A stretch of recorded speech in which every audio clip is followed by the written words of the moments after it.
NTA. You can't be.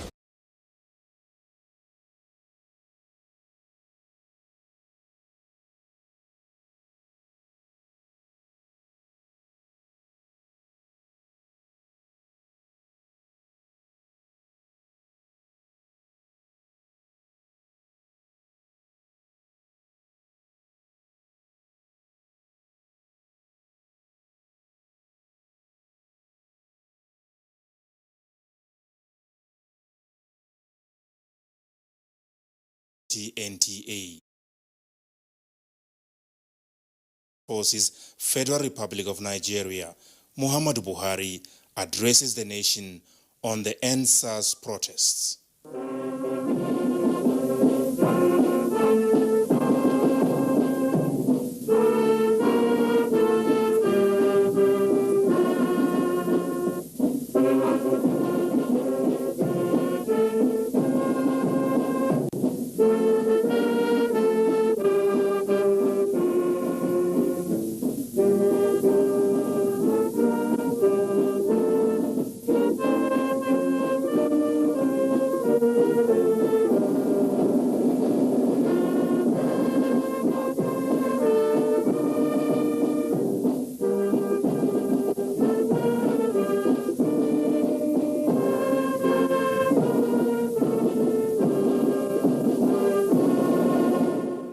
Hello, Nigerians.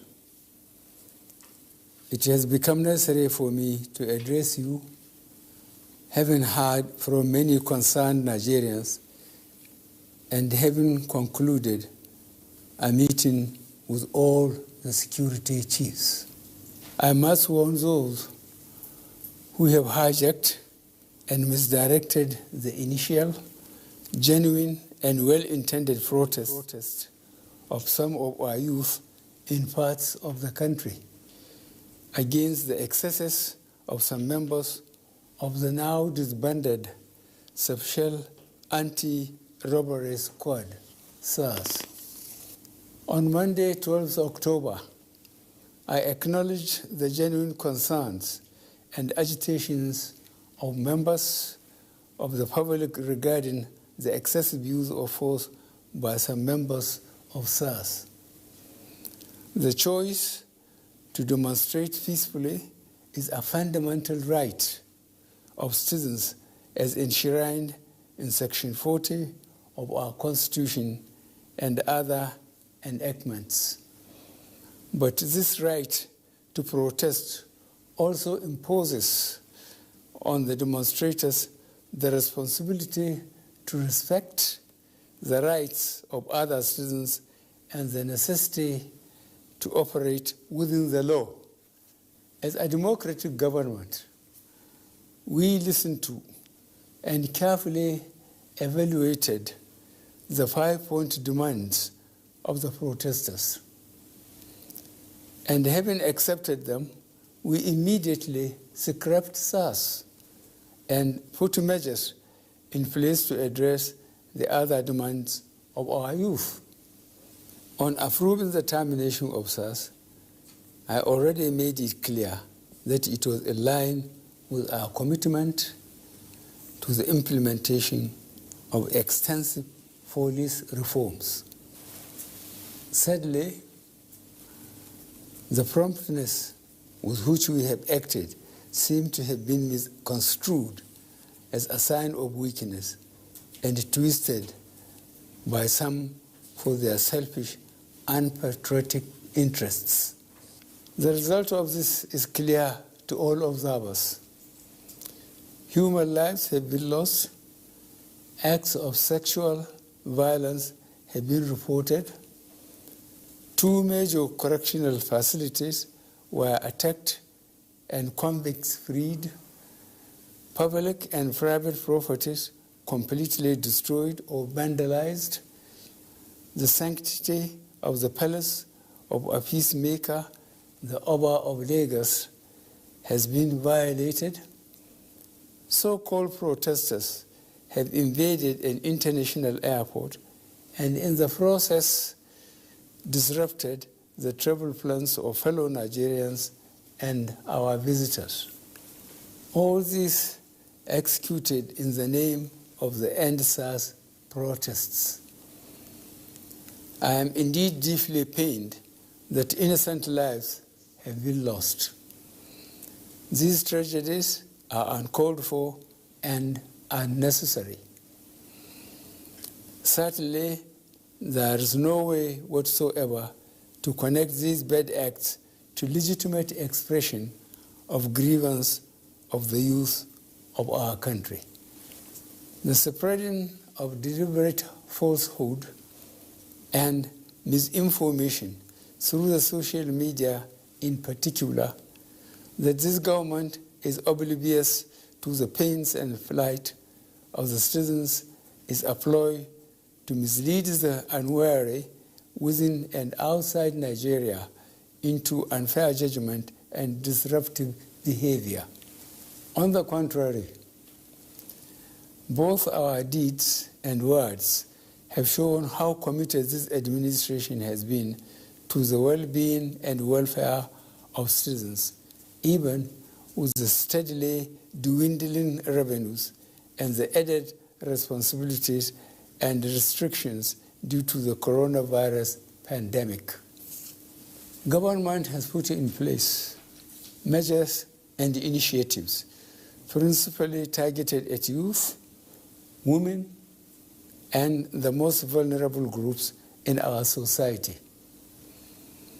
These included our broad plan to lift 100 million Nigerians out of poverty in the next 10 years, the creation of 75 billion Naira National Youth Investment Fund to provide opportunities for the youth and the micro, small, and medium enterprises survival fund, through which government is A, paying 3 months' salaries of the staff of the 100,000 micro, small, and medium enterprises. B, paying for the registration of 250,000 businesses at the Corporate Affairs Commission. C, giving a grant of 30,000 Naira to 100,000 artisans. And D, guaranteeing market for the products of traders. These are in addition to many other initiatives, such as A, farmer money, B, trader money, C, market money, D, N-Power, E, N-Tech, and F, N-Agro. No Nigerian government in the past has methodically and seriously approached poverty alleviation like we have done. With regards to the welfare of police personnel, the National Salaries, Income and Wages Commission has been directed to expedite action on the finalization of the new salary structure of the members of the police force. The emoluments of other paramilitary services are also being reviewed upwards. In order to underscore the importance of education in preparing youth for the future, this administration has come up with a new salary structure and other incentives for our teachers. Let me, at this point, reaffirm the federal government's commitment to preserving the unity of this country. We will continue to improve good governance and our democratic process, including through sustained engagement.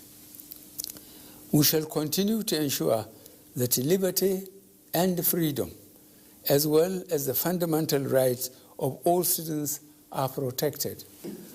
But remember that government also has the obligation to protect lives and properties, as well as the right of citizens to go about their daily businesses freely and protected from acts of violence. To our neighbors in particular, and members of the international community, many of whom have expressed concern about the ongoing development in Nigeria, we thank you and urge you all to seek to know all the facts available before taking a position or rushing to judgment and making hasty pronouncements. In the circumstances, I would like to appeal to protesters to note and take advantage of the various well-thought-out initiatives of this administration designed to make their lives better and more meaningful, and resist the temptation of being used by some subversive elements to cause chaos with the aim of truncating our nascent democracy. For you to do otherwise will amount to undermining national security and the law and order situation. Under no circumstances will this be tolerated. I therefore call on our youth to discontinue the street protests and constructively engage government in finding solutions. Your voice has been heard loud and clear, and we are responding. And I call on all Nigerians to go about their normal businesses and to enjoin security agencies to protect lives and properties of all law-abiding citizens without doing harm to those they are meant to protect. Let me pay tribute to officers of the Nigeria Police Force who have tragically lost their lives in the line of duty. I would like to thank those state governors, traditional and religious leaders who have appealed for calm and restraint. I also thank youth leaders who have restrained their followers from taking the law into their hands. This government respects and will continue to respect all the democratic rights and civil liberties of the people, but it will not allow anybody or groups to disrupt the peace of our nation. Thank you all. God bless the Federal Republic of Nigeria.